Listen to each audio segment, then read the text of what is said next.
When people start studying for SecurityX, they usually focus on memorizing security concepts first, but the exam itself has a personality that you need to understand early if you want your studying to translate into points on test day.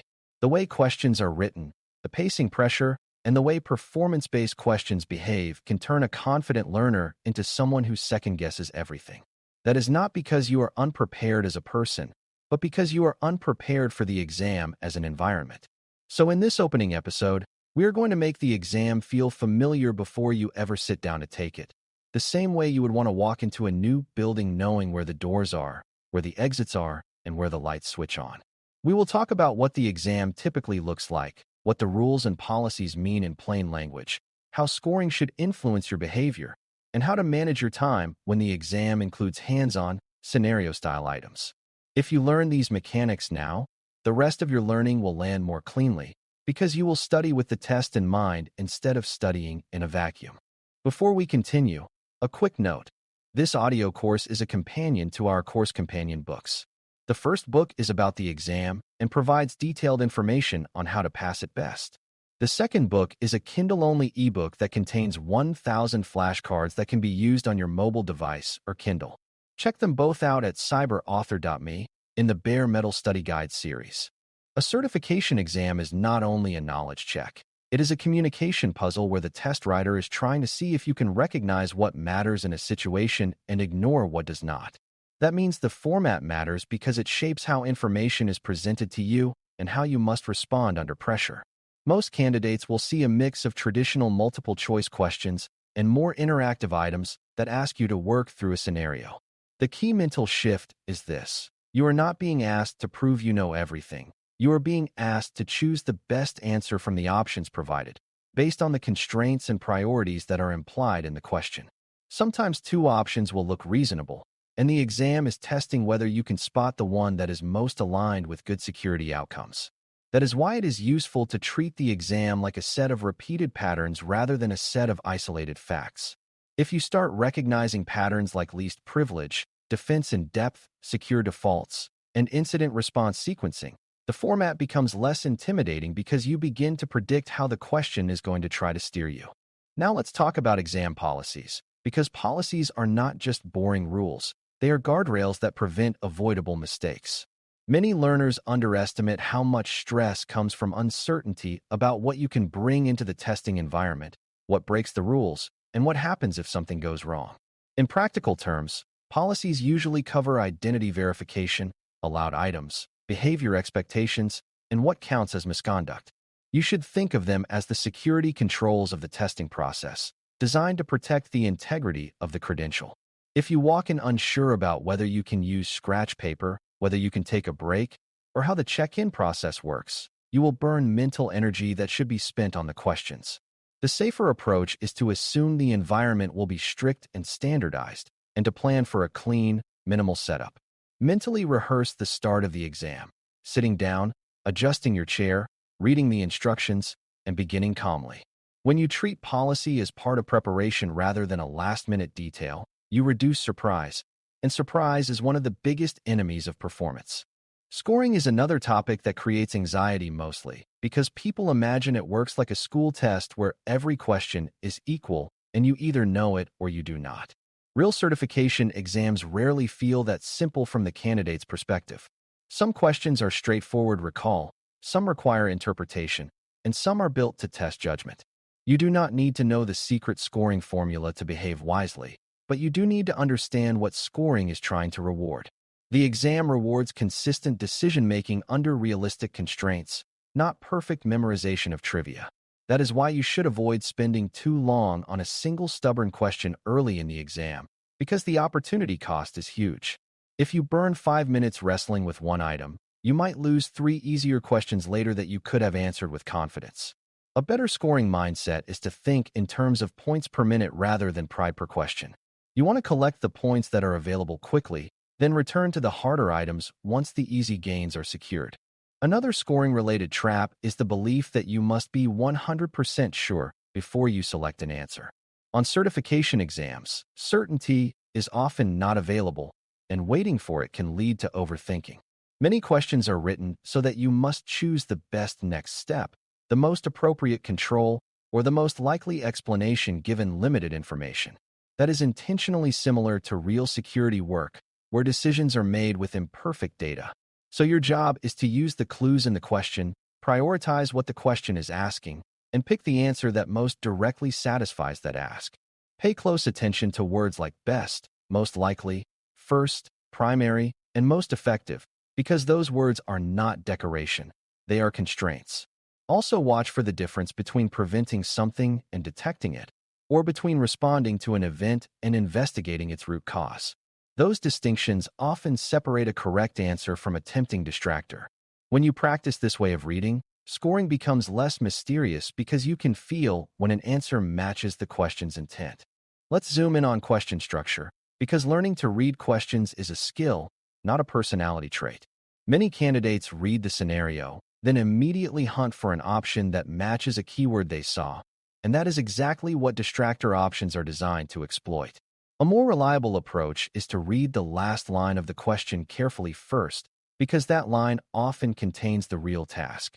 Are you being asked for a control, a process step, a root cause, or a verification method? Then go back and read the scenario with that task in mind.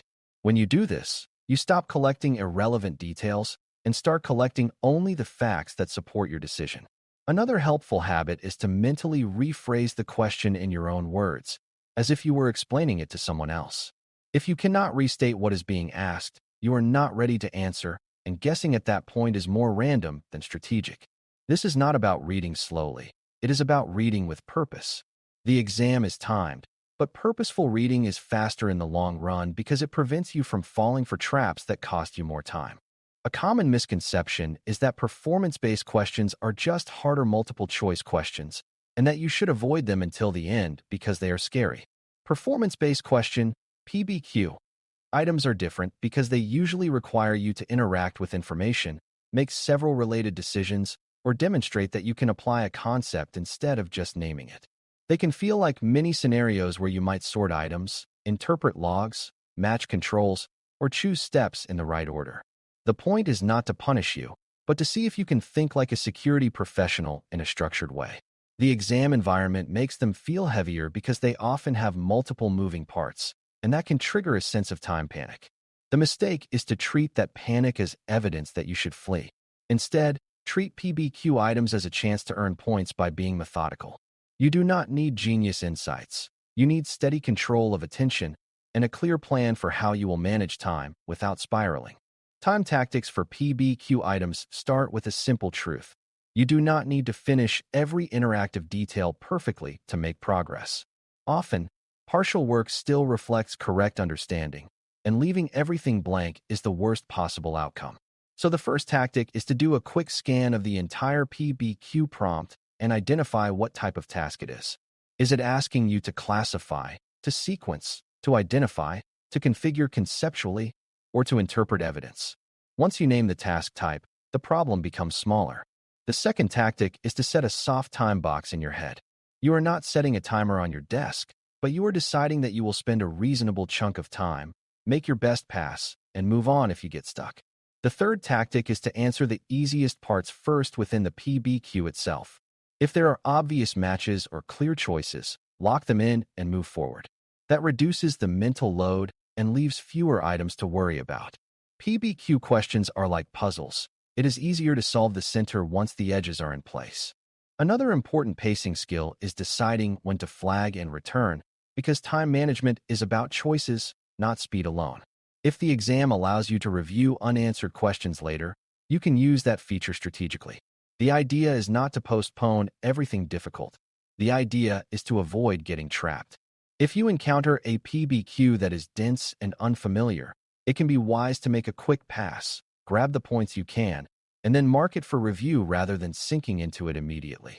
But if you see a PBQ that lines up with your strengths, doing it early can build momentum and reduce anxiety. Your goal is to avoid the emotional trap where you spend 10 minutes trying to make one item perfect, then rush through the last 10 questions. A calm strategy is to keep moving and maintain a steady rhythm. In a timed exam, rhythm is a kind of security control for your brain because it prevents a single problem from becoming a denial of service attack on your attention. Let's talk about how exam writers create wrong answers, because understanding the enemy improves your defense. Distractors are rarely random. They are usually built from ideas that are true in general but wrong for the specific question. For example, an option might describe a strong security control, but it may not be the first step, or it may not address the root cause, or it might be too expensive or too disruptive given the scenario. Another distractor pattern is the answer that is technically correct but incomplete, where a better answer exists that is more comprehensive or more aligned with the question's priority. You will also see distractors that mix categories, like suggesting a detective control when the question is asking for prevention, or suggesting a policy document when the scenario needs a technical safeguard. The exam is quietly testing whether you can match the type of solution to the type of problem. When you learn to label options as preventive, detective, corrective, administrative, technical, or physical in your head, the right answer often becomes more obvious because it fits the slot the question is asking for. Exam day success also depends on managing your own internal security posture, meaning your mental state, your attention, and your tendency to self-sabotage. One of the most common failure patterns is the late exam spiral, where a learner hits a hard section and begins to assume everything is going badly. That feeling leads to rushed reading, careless clicks, and a loss of confidence that becomes self-fulfilling.